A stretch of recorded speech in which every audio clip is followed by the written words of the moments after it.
اللہ نے اس مغضوب علیہم قوم کو، اس ملعون قوم کو کیوں اب تک چھوٹ دیے رکھی؟ میں بتا چکا ہوں یہ بڑے عذاب کے مستحق ہو چکے تھے حضرت عیسیٰ علیہ السلام کے زمانے میں، چھوٹ دی ہے ابھی تک ہے، بلکہ ایک مرتبہ ابھارا ہے، 1900 برس کے بعد ابھرے ہیں یہ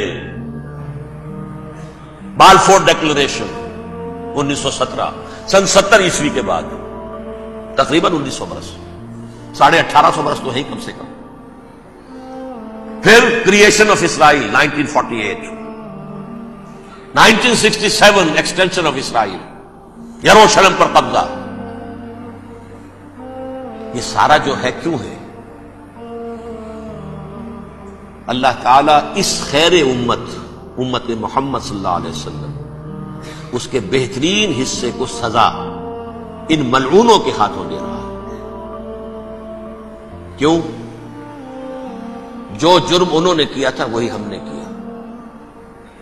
انہوں نے اللہ کی کتاب کو پیٹھ کے پیچھے پھینکا، نبذ فریق من الذین اوتوا الکتاب کتاب اللہ وراء ظہورہم، ہم نے اپنی پیٹھوں کے پیچھے پھینکا کہ نہیں؟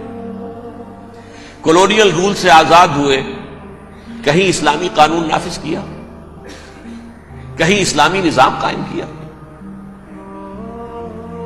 تو جو جرم ان کا تھا وہی ہمارا ہے، اور ہم خیر امت ہیں، اور ہمارے میں سے خیر ترین عرب ہیں، ان پر اللہ کا فضل، ان کی مادری زبان میں اللہ کی کتاب موجود ہے۔ پھر انہوں نے اللہ کے دین کو پیٹھ دکھائی۔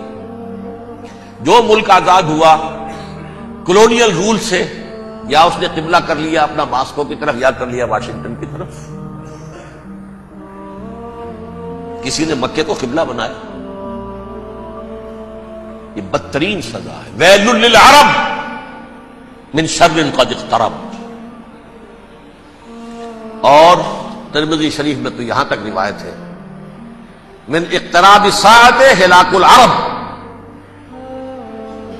قیامت کے قرب کی ایک نشانی یہ بھی ہوگی کہ عرب ہلاک ہو جائے۔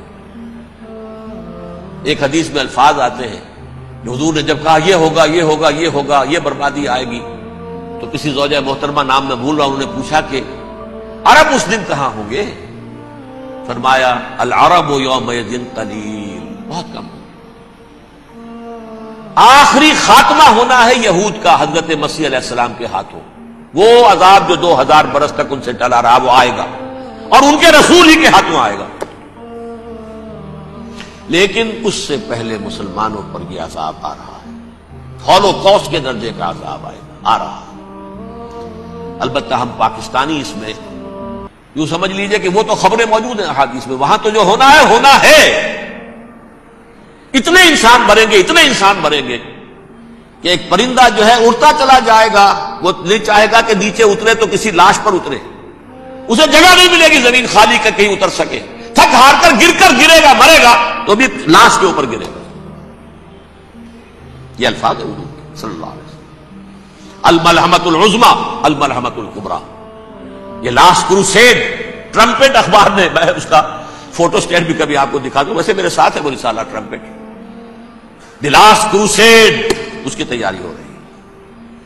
وہ الملحمۃ العظمی اور ملحمۃ الکبریٰ جو ہے وہ آنے والی ہے۔ ابن ماجہ میں کبریٰ کہا ہے، اکبر کا مؤنث کبریٰ، ملحمہ کبریٰ سب سے بڑی جنگ، اور ملحمہ عظمی سب سے عظیم جنگ، یہ ہوگی اور بہت جلد ہوگی۔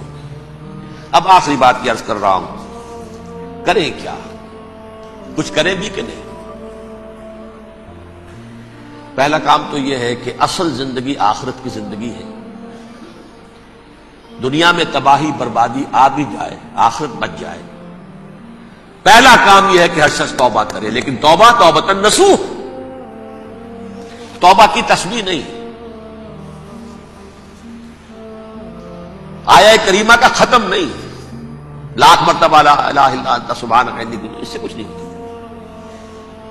توبہ یہ ہے اپنی معاش کے اندر جھانکیے، اپنی معاشرت میں جھانکیے، جہاں جہاں اسلام کے خلاف کچھ نظر آئے پھینک دیجیے، نکال کر کاٹ دیجیے،